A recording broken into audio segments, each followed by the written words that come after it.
എന്താണോ ഞെട്ടുന്നത്? ഞെട്ടിക്കുന്ന വാർത്തയാണ് ആശാനെ. എന്താ പെട്ടെന്ന് വായിക്കേ. അർജുന്റെ പേരും പറഞ്ഞിട്ട് മനാഫ് കുറെ പൈസ മിണുങ്ങി എന്നൊക്കെയാണ് നമ്മുടെ അർജുന്റെ അളിയനും അനിയനും ഭാര്യയും ഭർത്താവും മക്കളും ഒക്കെ പറയുന്നത്.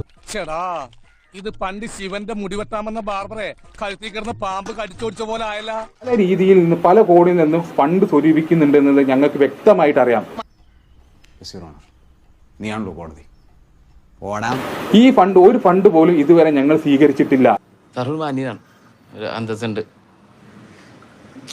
ശരിയാവും.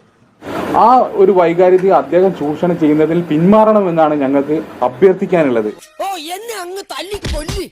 ഈ സേവ് അർജുൻ എന്ന് പറഞ്ഞൊരു ഗ്രൂപ്പ് ഉണ്ടായിരുന്നു. അത് ഈ അർജുന്റെ ഈ അപ്ഡേറ്റും കാര്യങ്ങളൊക്കെ പറയാൻ പണ്ടേ ഉണ്ടാക്കിയൊരു ഗ്രൂപ്പാണ്. ആ ഗ്രൂപ്പിൽ മനാഫ് സെപ്റ്റംബർ 6 ഇട്ടൊരു പോസ്റ്റ് ഉണ്ട്. അതിന്റെ ഒരു പോസ്റ്റും ഒരു വോയിസ് ക്ലിപ്പും ഉണ്ട്.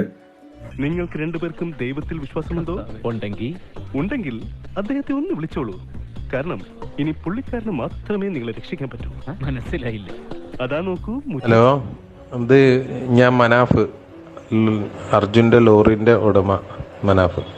പിന്നെ അർജുൻ്റെ പേരിൽ ചില ലോറി ഗ്രൂപ്പുകളിൽ ഇങ്ങനെ പൈസ പിരിവ് അടക്കേണ്ടത് കണ്ട്, അത് ദയവ് ചെയ്തിട്ട് അങ്ങനത്തെ ഒരു കാര്യങ്ങളും ഇപ്പം ആവശ്യമില്ലാത്ത കാര്യമാണ്. ദയവ് ചെയ്തിട്ട് ആരും ആ അക്കൗണ്ടിലേക്ക് പൈസ ഇടരുത്. ഇതെല്ലാ ഗ്രൂപ്പിലേക്കും ഷെയർ ചെയ്യണം. സാബു കുണം പിടിക്കാത്തവനെ എന്റെ അളിയ മണ്ടനല്ല. നോട്ട് ഇടുന്നുണ്ട്. അതായത് കർണാടക ശിരൂർ മണ്ണിടിച്ചിൽ കാണാതായ ലോറി ഡ്രൈവർ അർജുനന്റെ കുടുംബത്തെ സഹായിക്കാൻ എന്ന പേരിൽ ചില ലോറി വാട്സപ്പ് ഗ്രൂപ്പുകളിൽ ചിലർ എന്താ പറയുക ഗൂഗിൾ പേ നമ്പറൊക്കെ വെച്ച് പൈസ പിരിവ് നടത്തുന്നുണ്ട്. ഇത്തരം പിരിവൊന്നും അർജുന്റെ കുടുംബത്തിന്റെ അറിവോ അല്ലെങ്കിൽ മനാഫോ അറിഞ്ഞിട്ടുള്ള കാര്യങ്ങളല്ല. അതുകൊണ്ട് ആരും ഇതിലോട്ട് പൈസ ഇടരുതെന്നാണ് പറഞ്ഞിട്ടുള്ളത്.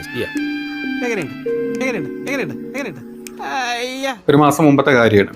അപ്പം മനാഫ് എന്ന് വളരെ വ്യക്തമായിട്ട് പറയുന്നുണ്ട്. നമ്മുടെ അർജുൻ്റെ അളിയൻ വന്ന് ഇരുന്നിട്ട് എന്താ പറയുക, മനാഫ് പൈസ മിണുങ്ങാണ് ഇങ്ങനെ പറഞ്ഞുകൊണ്ടിരിക്കുക.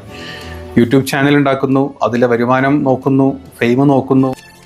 ഒരാവേശത്തിലെടുത്ത് ചാടി വേണ്ടായിരുന്നു അല്ലേ? ഇനിയും ഇങ്ങനെയാണ് മുന്നോട്ടെങ്കിൽ ഞങ്ങൾ നിയമപരമായിട്ട് മുന്നോട്ട് പോകും. ചുമഞ്ചേട്ടായി പറഞ്ഞ കറക്റ്റ്. നമുക്കെതിരെ ആരോ പ്രവർത്തിക്കുന്നുണ്ട്.